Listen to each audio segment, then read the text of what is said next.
and hello everyone. I'm really happy to be here, and I'm both challenged and excited, because my excitement is I'm able to speak here in front of you, and my challenge is you're such a smart people, so I have to provide some value. So yeah, my topic is learning from home without travel. And when people think that they cannot do something and something is not possible, there are only three things that affect their opinion. The first thing is that they think that method doesn't work. Oh, yeah, so the method doesn't work. Somehow they are okay, you're okay, but method is not working. The next thing, they think that the teacher is not good enough to teach them this specific method. And what I found about how to, well, this may relate to you if you're trying to convince someone to learn a foreign language, how to prove themselves that you're okay to teach them, to show them you're kind of an expert. So my story started when I was 4, and my beautiful parents, my amazing parents, they took me to an English teacher that was back in Soviet Union, and it wasn't in Moscow, it was in another city.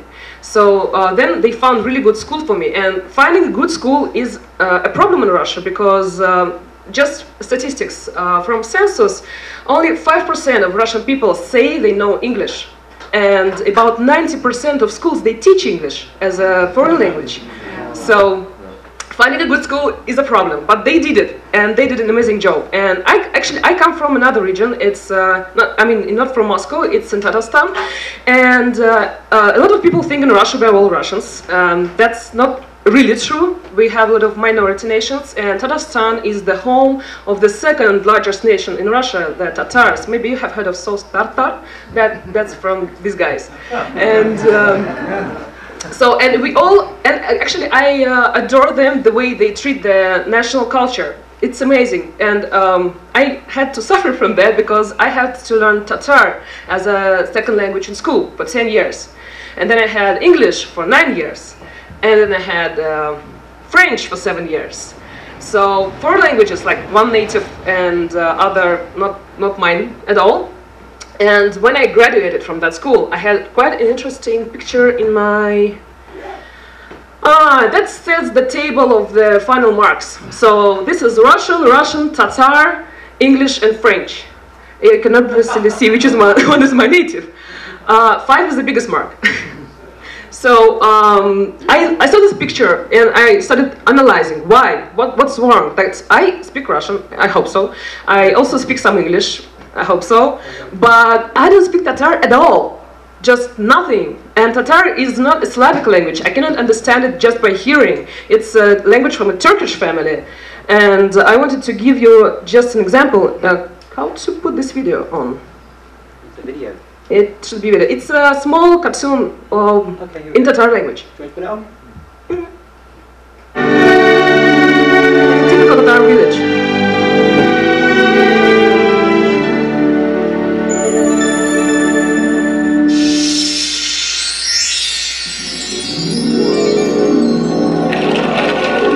The greatest poet of Tatar nation, like a Pushkin, but for Tatars. It says, when you finish work, it's good to play. Big matur bir şeyge gün. Stel yanında bir sabıy, yan tereze karşısında irtengi dersin qarый. Шул чагында бу сабыйны чакыра тышка кояш. Эй сабый, әйдә тышка, ташла дәресең, күңел аш. Эй түрендә шул. So, I don't understand a lot what happens there, because I don't speak Tatar. But the story is that he's doing his homework, and there are different things that that tries to distract him. And it's a Turkish language, but it's written in Cyrillic. That's why I can read it, but I cannot speak it at all. And it's really beautiful language and beautiful culture, and they support it. I've seen the talk of Suzanne, like the disappearing languages. Tatar is not endangered at all. They have their opera, the ballet, and several radio stations. They have media all over the world. Like Tatars, they come to Tatarstan for once a year for a big Sabantu, that's a big celebration, and they talk to each other in Tatar language. They might be one from Australia, another from, I don't know, Japan, but they talk in Tatar language, and they support it a lot, and I admire it, because really it's, when I see it, and I can compare it to other cultures that live in Russia, it's an amazing work they did. So, but I had to study it, and I don't speak it at all. And one thing that changed my life was, so I graduated, I spoke just English, and I was actually thinking that I was just lucky to learn it when I was young. With this common myth that you can only learn a language when you're young, and later it's not possible. So, this thing is called dancing machine. Maybe you've seen it in a video game thing, or a movie like Wasabi, or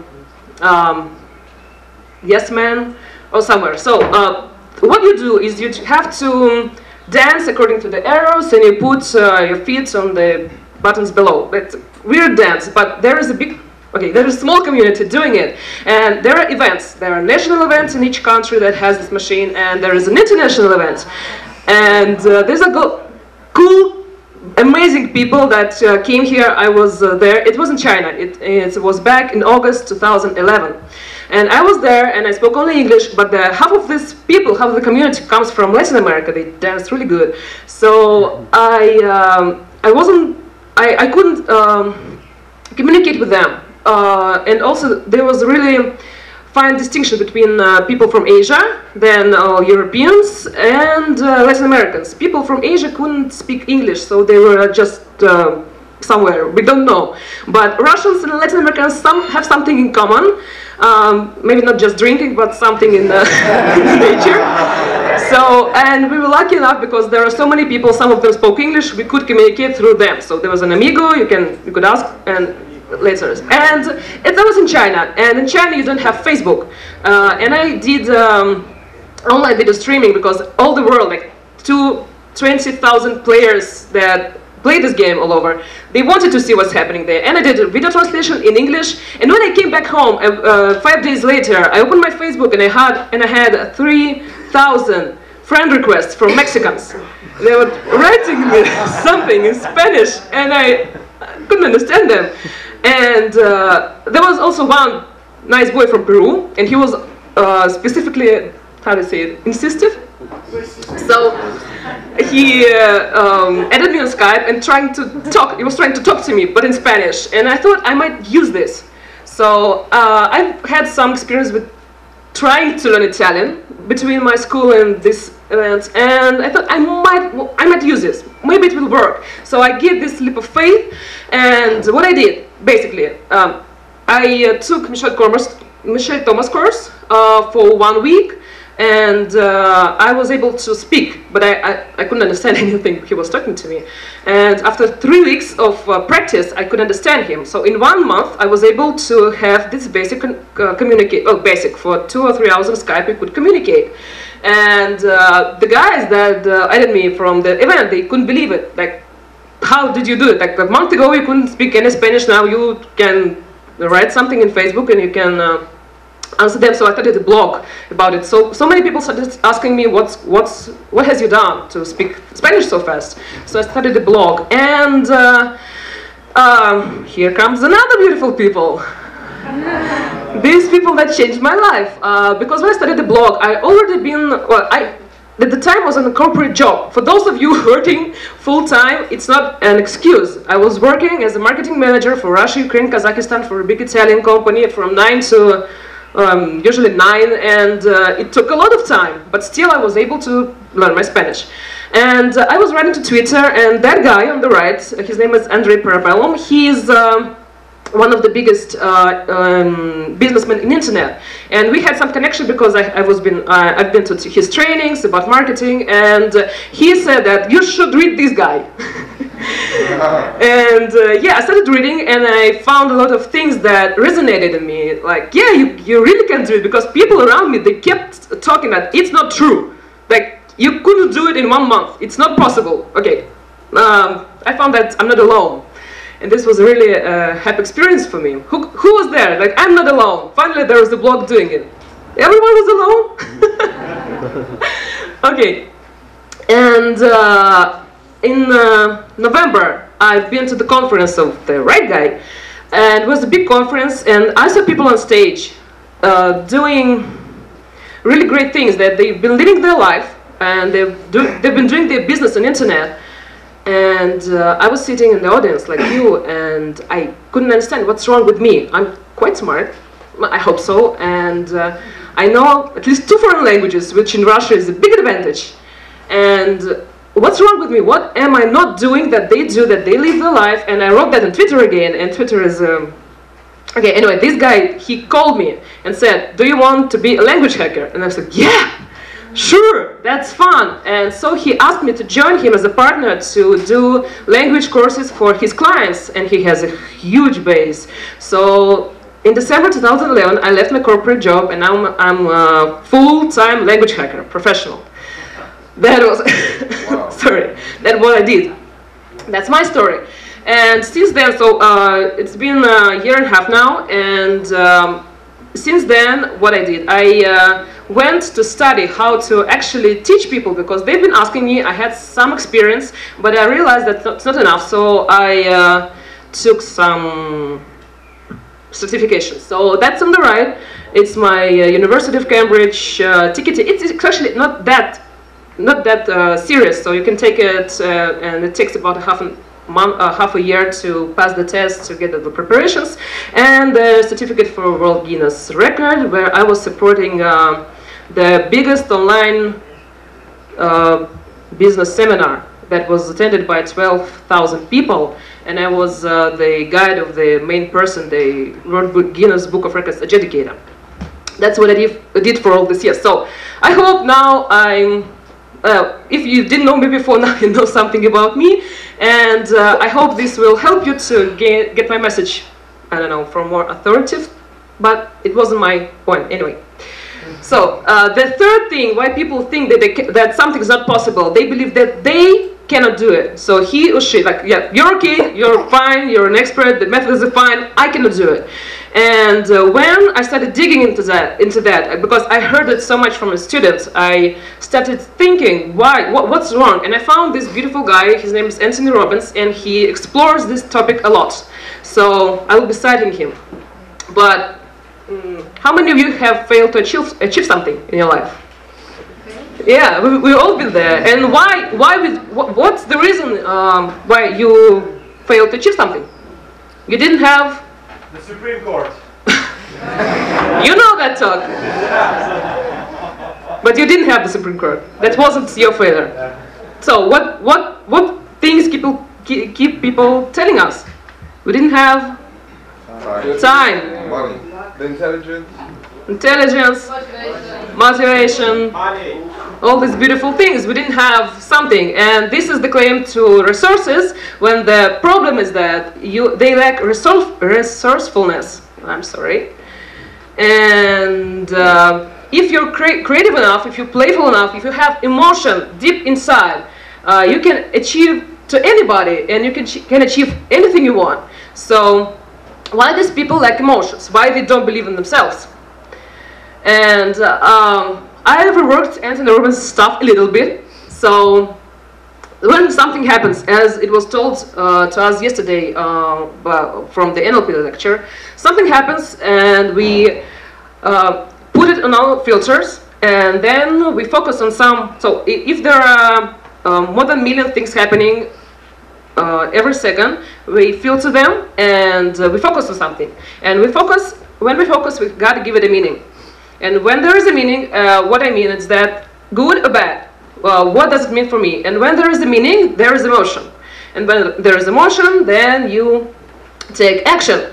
So, and that star is the place where we, as a language enthusiast, as a language evangelist, can put our effort on. And I'll talk about that later. So, how filters work? Shortly. Short term, it's a state. It's when you say that I can't believe I did it, I can't believe I said that. So that's your state affecting what you feel and what you do. And there is a beautiful 3 seconds rule. Who knows about 3 seconds rule?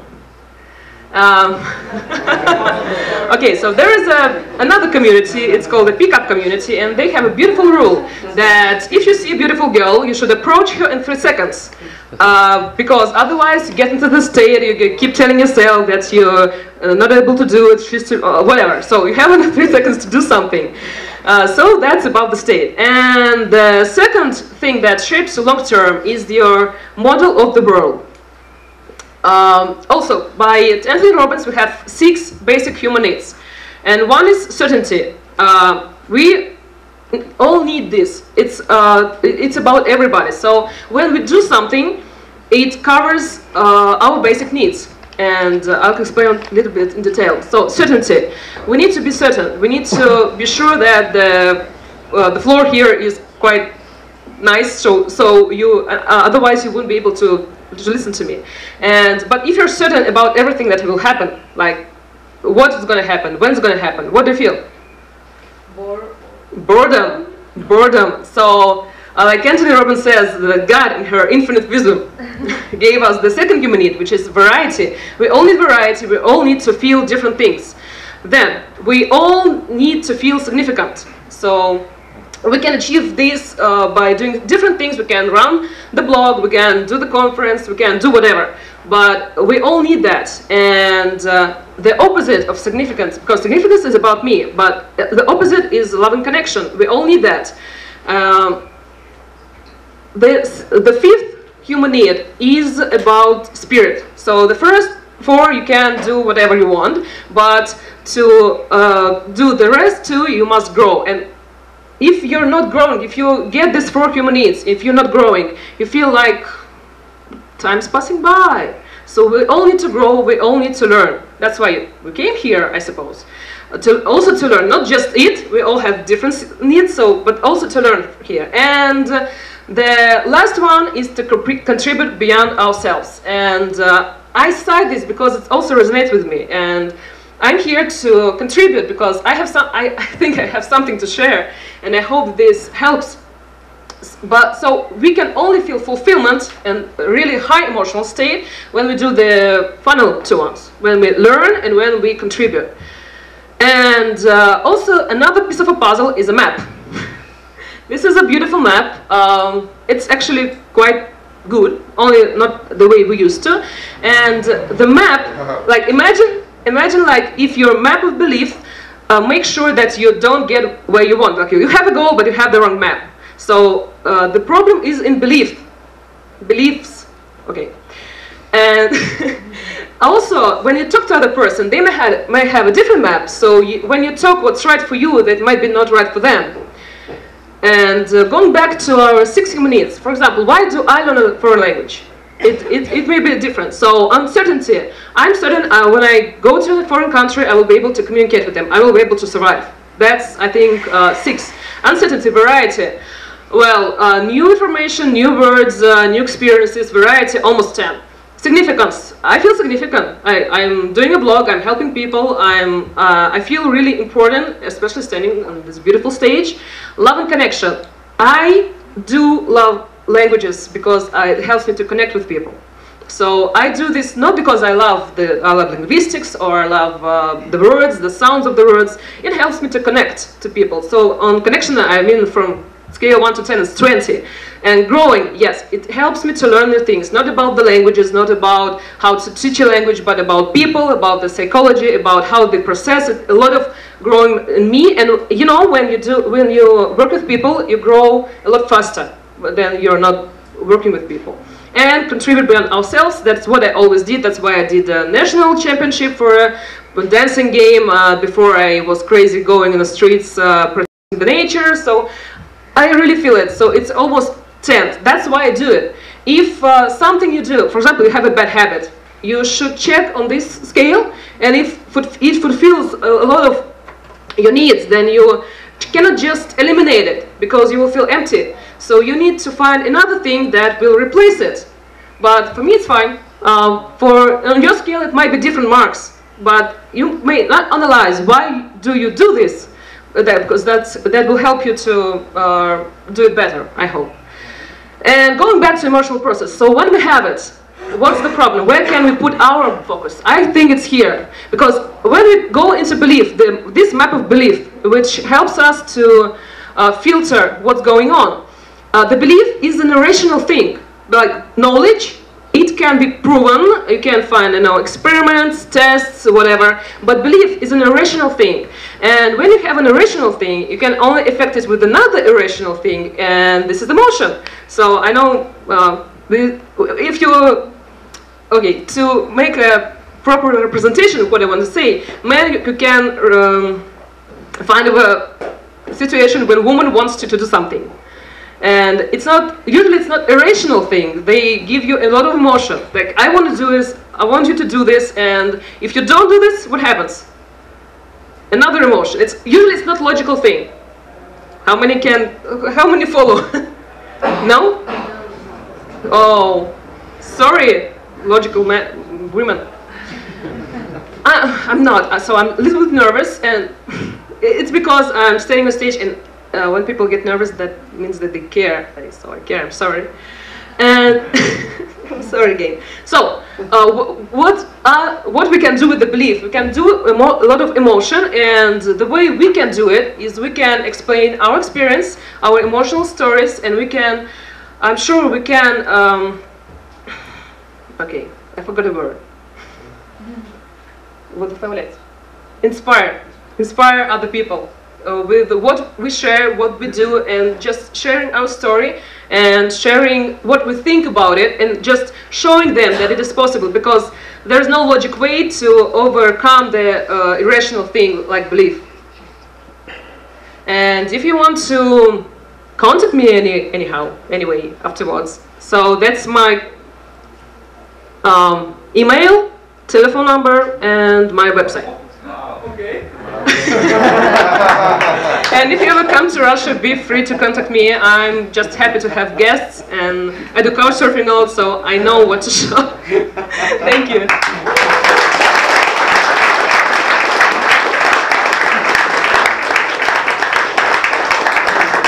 Wow, thank you.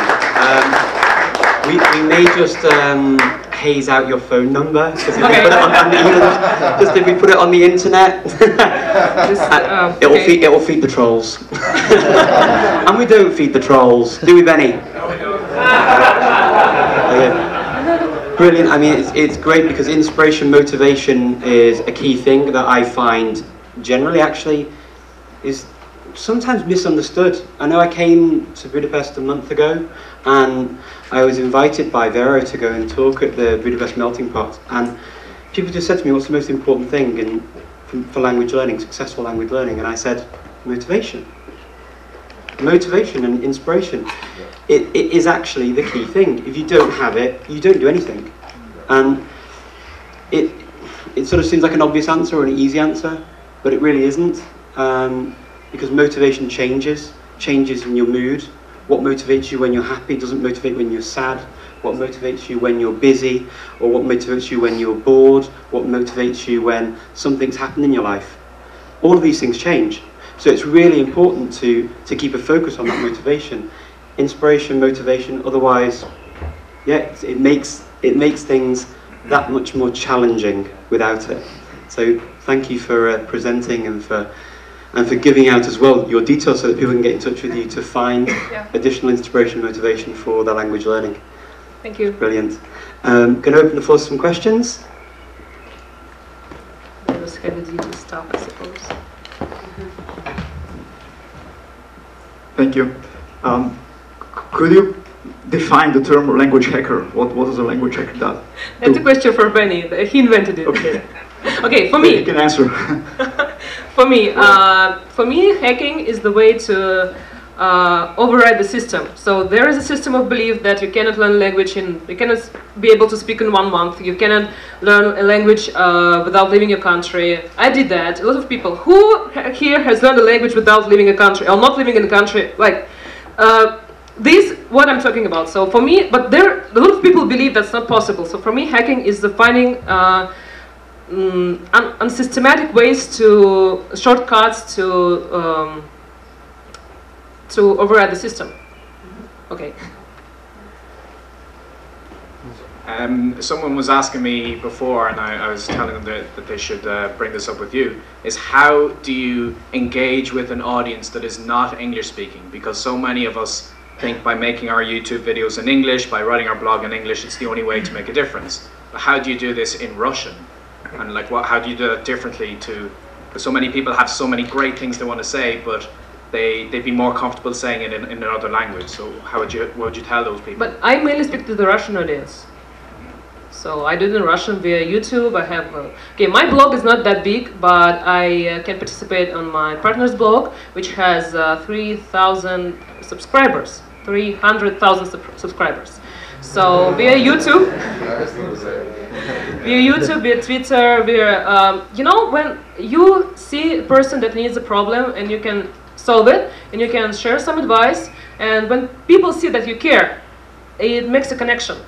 Because it's not just about just sending tons of information of internet what interests me, but I'm trying to give them what is interesting for them, and that way we can engage, and that way we can communicate. Any other questions? Yeah, sure. Well, thank you for your speech, and I'm very glad that you mentioned Anthony Robbins, because yesterday I didn't mention him. I mentioned the two well, biggest names in NLP, but Anthony Robbins is somebody who started doing NLP, who wrote a very good book. Yesterday people were asking me about good books on NLP, and I said, well, NLP for dummies, right? Not because you're dummies, but because that's a very good basis. Anthony Robbins also has written a lot of things and gives a lot of talks all over Europe and the United States. So that's a good starter. So I'm so glad you were inspired by him. Yeah, I'm very inspired by him. Fantastic. All of these books that we're mentioning, guys, anyone speaking, remember to send me an email so that we can include them in the information as well on the videos, because it'd be a shame to miss any titles. There's one more. Oh, sorry. Okay, we'll make this the final one and then we'll... Svetlana, you mentioned that you spoke Spanish with foreigners in Skype. Did you use some other services like, I don't know, Weblink, or that allow people to make conferences, or maybe not conferences, but to look for some other speakers of foreign languages? Did you use any of them? That's a good question. A lot of people ask me about it. At first, I thought about that, because there are so many beautiful services that can help you to find a language exchange partner and all that. But the problem is that, well, maybe it's a specific problem, but if you're a Russian girl, going on any social site is a challenge, because there are too many men that think that's a dating site, and they approach you with the different things. So that's first problem. But the second problem is that when you are on this website and you talk to a person, you don't have a lot of common experience. So actually you don't have a lot of things to talk about. So the majority of conversations go like, hey, how are you? I'm fine. What's the weather? What's your name? Do you have a brother? And things like that.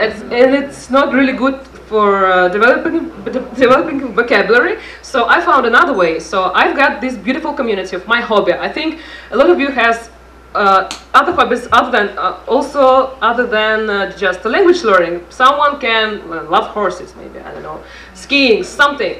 And on Facebook there are plenty of people doing the same thing. So there are groups about, okay, this dancing thing, it has 20,000 people. There are a lot of communities and groups on Facebook. So for me it's easy to connect to them, because we have something to talk about. We have things about, we can talk about tournaments, we can talk about anything, we can talk about players, we can discuss something that we have a common experience about. And that's, for me, a lot better than finding some random guy on a Verbling and talk with him about the weather.